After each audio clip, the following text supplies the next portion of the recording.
Go yard. I got so much motherfucking design on right now. Break it down, bring it back, make it clap. I got 3 old thoughts, new guap, where that thing, bitches on my line, and you know.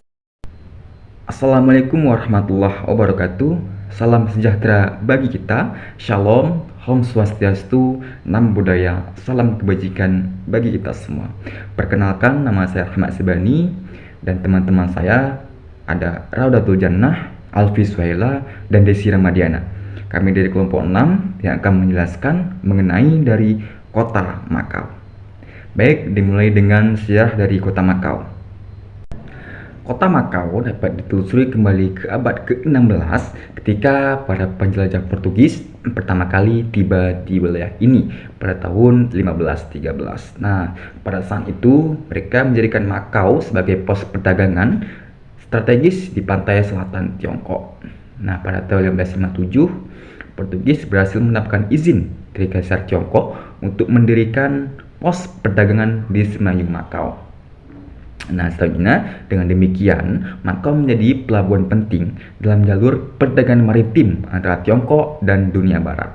Nah, kehadiran Portugis membawa pengaruh barat yang kuat dan menjadikan Makau sebagai pusat perdagangan, agama, dan kebudayaan di wilayah tersebut. Selama beberapa abad, Makau berkembang menjadi koloni Portugis yang makmur dengan sentra kegiatan ekonomi dan sosial yang berkembang pesat. Nah, perdagangan rempah, tekstil, dan barang-barang mewah menjadi komoditas utama yang diperdagangkan di kota ini. Oke, selanjutnya masih di sejarah dari Kota Makau.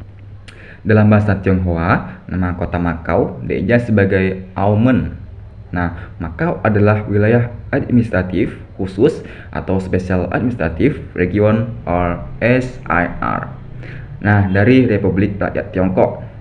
Makau memiliki tingkat otonomi tinggi dan menjaga sistem politik, ekonomi, dan hukum yang terpisah dari Tiongkok daratan. Nah, sebagai SIR, Makau memiliki pemerintah sendiri dengan kepala eksekutif yang dipilih secara lokal, serta memiliki sistem hukum yang berbeda dengan Tiongkok daratan.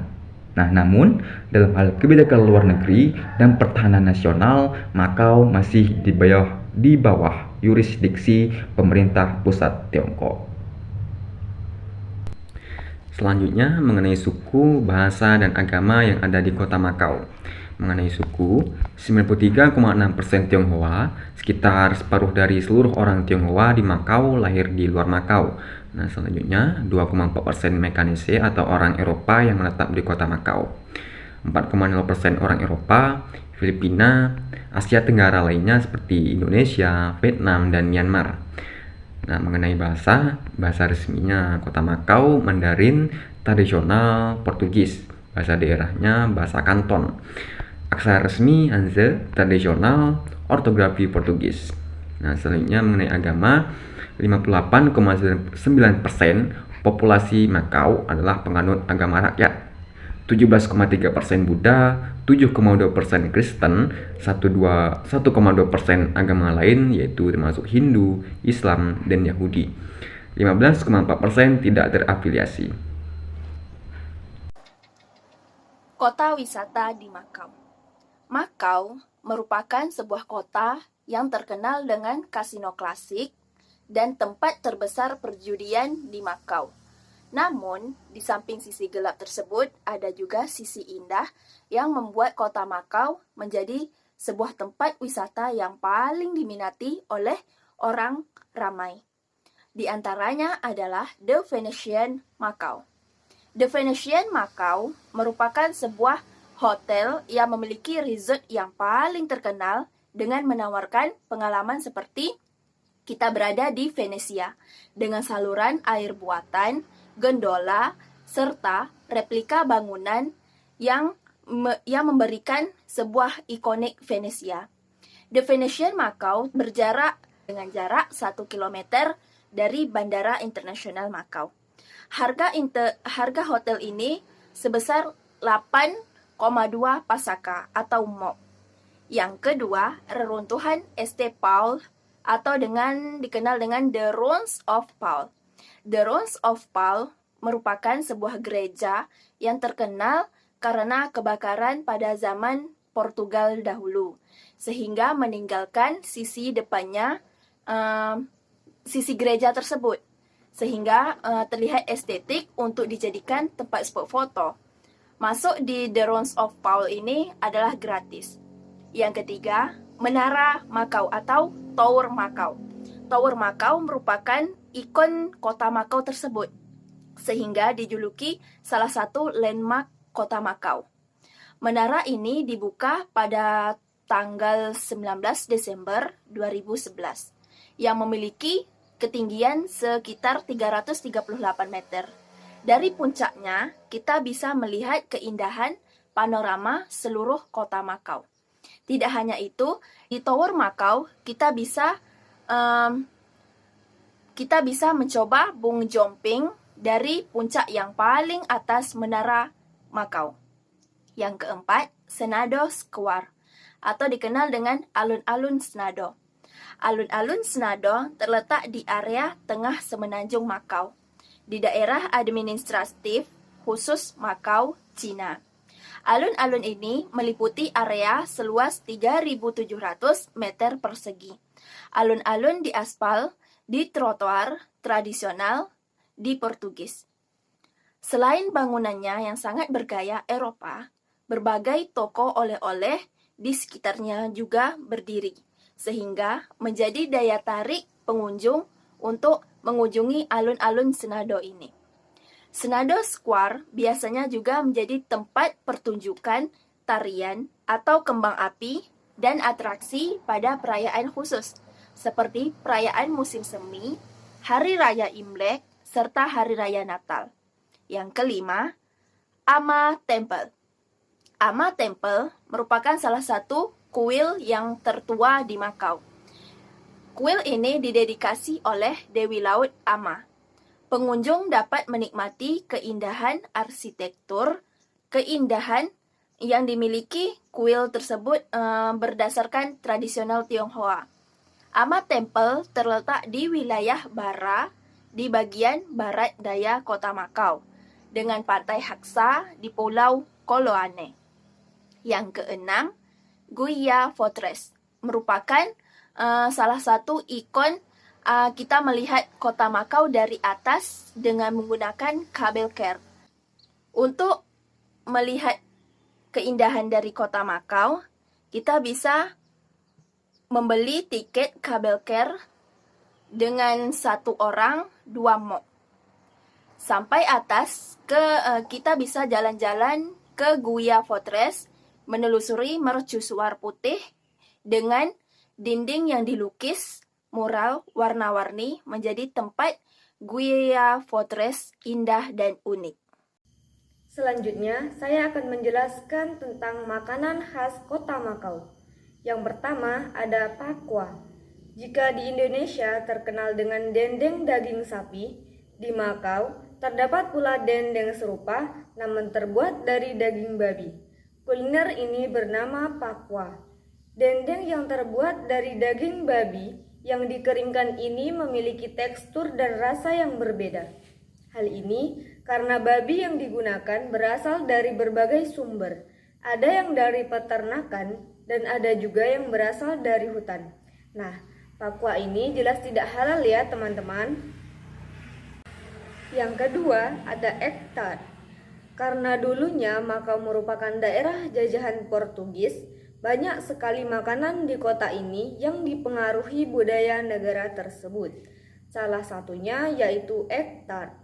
Makanan ini termasuk salah satu jenis kue-kue berbentuk mangkuk kecil dan bentuknya hampir mirip seperti pai susu asli Bali. Bedanya, di bagian tengah terdapat kaste telur yang disiram dengan karamel, sehingga rasanya menjadi manis. Tempat terbaik untuk makan egg tart di Makau adalah Lord Stowe Garden Cafe, yang pertama kali berdiri pada tahun 1989. Tempat ini tidak hanya digemari warga lokal, tetapi juga turis mancanegara. Yang ketiga ada shrimp roll noodles. Jika di Indonesia terkenal dengan mie ayam, lain halnya dengan kota Makau. Di kota ini ada kuliner khas bernama shrimp roy noodles yang wajib dicicipi wisatawan. Makanan yang terdiri dari rebusan mie yamin dengan taburan telur udang ini terkenal lezat dan kaya cita rasa.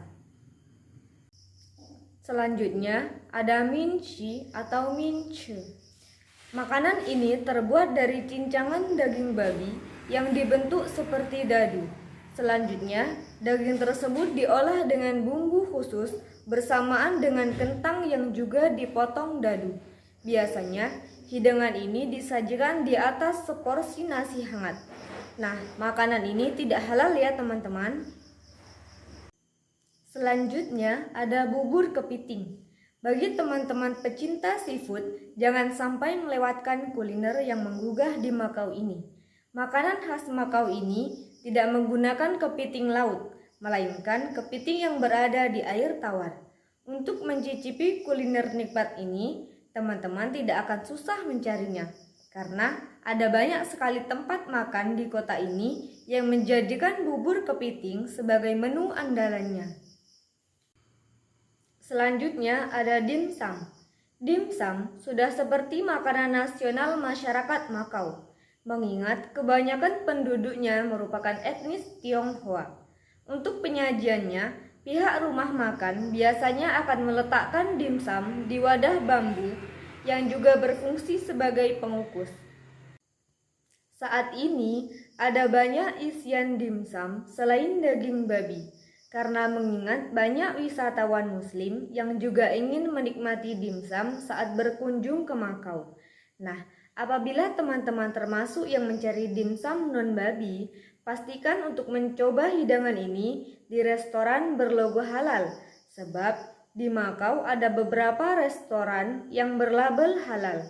Biasanya, dimsum halal memiliki isian berupa seafood, daging sapi, atau daging ayam dan dimasak dengan minyak sayur.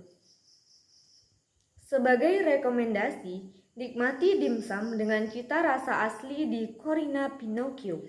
Restoran yang berlokasi di Villa de Taipa ini beroperasi mulai dari jam 12 sampai pukul 23.00 dan sejak tahun 1968 cukup konsisten menyajikan hidangan khas Makau dan Tiongkok seperti dimsum. Selanjutnya ada pacal hau yang terdiri dari daging ikan kod yang digiling hingga halus. Selanjutnya, daging ini diolah dengan dicampurkan tepung dan berbagai jenis bumbu khusus. Adonan gilingan ikan kod, tepung, dan bumbu tersebut lalu dibentuk bulat agak lonjong untuk kemudian digoreng. Makanan ini merupakan sejenis camilan Makau yang sangat digemari. Dan yang terakhir ada pork chop bun. Sekilas, hidangan ini mirip dengan burger atau hotdog, yaitu potongan daging yang disajikan di antara lapisan roti. Pork chop bun menggunakan roti dan racikan bumbu yang khas dan berbeda. Serunya, setiap penjual menggunakan resep pribadi mereka. Roti isi daging babi ini tidak bisa diganti daging lain, jadi tidak semua orang bisa menikmatinya, terutama bagi yang muslim, karena sangat jelas makanan ini tidak halal. Pork chop bun dengan rasa terbaik bisa teman-teman dapat di Thai Lei Loi Khoi. Oke, next. Selain kota Makau terkenal dengan kota pariwisata, kota Makau terkenal juga dengan oleh-olehnya. Oleh-oleh yang terkenal yakni salah satunya dendeng atau di sana disebut dengan bakau. Dendeng ini biasanya ditemukan terbuat dari daging babi dan daging sapi. Babi yang digunakan adalah babi hutan. Pembuatan dendeng ini biasanya dikeringkan terlebih dahulu. Dendeng ini halal jika terbuat dari daging sapi untuk umat muslim, dan dendeng yang terbuat dari babi itu tidak halal untuk dikonsumsi untuk umat muslim. Jadi saran saya, sebelum membeli dendeng atau bakau di sana, Anda bisa mencari informasi terlebih dahulu apakah dendeng tersebut terbuat dari daging babi atau daging sapi. Namun, cita rasa keduanya sama-sama enak karena di sana terdapat banyak toko di pinggir-pinggir jalan yang jual dendeng ini. Namun, tempat terbaik untuk membeli buah tangan oleh-oleh dendeng ini di toko Koike Bakery. Di sana menyediakan dendeng yang lezat-lezat untuk oleh-oleh dibawa pulang ke negara. Selain dendeng, di Makau Anda dapat menemukan kue kering almond yang sangat diburu-buru oleh para wisatawan. Kue ini juga merupakan makanan khas dari Hong Kong yang sangat sayang dilewatkan. Tambahan kacang almond pada kue ini membuat rasanya menjadi unik. Perpaduan antara manis dan gurih membuat Anda tidak akan puas untuk mencicipinya. Untuk kue ini Anda bisa pergi ke Koike Bakery atau di Chai Hao Yun Bakery. Selanjutnya yaitu egg tart. Jika Anda ke Makau, Anda harus mencicipi kue egg tart ini. Kue egg tart ini juga merupakan salah satu makanan yang paling diburu-buru oleh para wisatawan. Perpaduan kue yang gurih ini sangat cocok untuk dijadikan taman ngopi dan ngeteh. Selanjutnya, di Makau Anda bisa juga menemukan peanut candy. Peanut candy ini merupakan salah satu oleh-oleh khas Makau yang terbuat dari kacang atau permen yang dicampur dengan kacang. Bukan hanya rasanya yang enak, bentuknya juga praktis sehingga mudah dibawa kemana-mana. Peanut candy ini merupakan makanan oleh-oleh yang bisa bertahan lama, walaupun Anda memiliki tujuan yang sangat jauh. Oleh-oleh di kota Makau selain makanan, ada juga obat herbal. Makau masih bagian dari Tiongkok yang terkenal dengan obat herbalnya. Obat herbal Tiongkok sangat terkenal manjurnya. Sehingga obat herbal ini merupakan salah satu oleh-oleh yang sangat dicari oleh wisatawan ketika mencari oleh-oleh untuk keluarganya. Anda bisa mencari obat sesuai dengan apa yang Anda butuhkan di sana. Selain obat herbal, di Makau Anda juga bisa menemukan pernak-pernik. Pernak-pernik ini yaitu berbentuk barang. Barang-barangnya seperti gantungan kunci, tas, baju, gantungan ikon dari kota Makau, dan barang-barang lainnya. Dan yang terakhir adalah tea seed atau teh seed. Tea seed di Makau memiliki banyak desain dan Anda bisa pilih desain-desain yang sesuai selera Anda. Anda juga bisa membeli teh khas daerah Makau sesuai dengan selera Anda. Di sana menyediakan banyak teh yang menarik untuk dibawa pulang sebagai oleh-oleh. Berikut kami akan tampilkan sebuah video mengenai wisata Kota Makau.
penjelasan dari kelompok kami mengenai Kota Makau, baik dari sejarah, tempat wisata, makanan khas maupun oleh-oleh yang ada di Kota Makau. Nah, pendapat kami mengenai Kota Makau adalah salah satu tempat yang bagus untuk dijadikan tempat wisata karena Makau memiliki peninggalan sejarah dari penjajahan Portugal.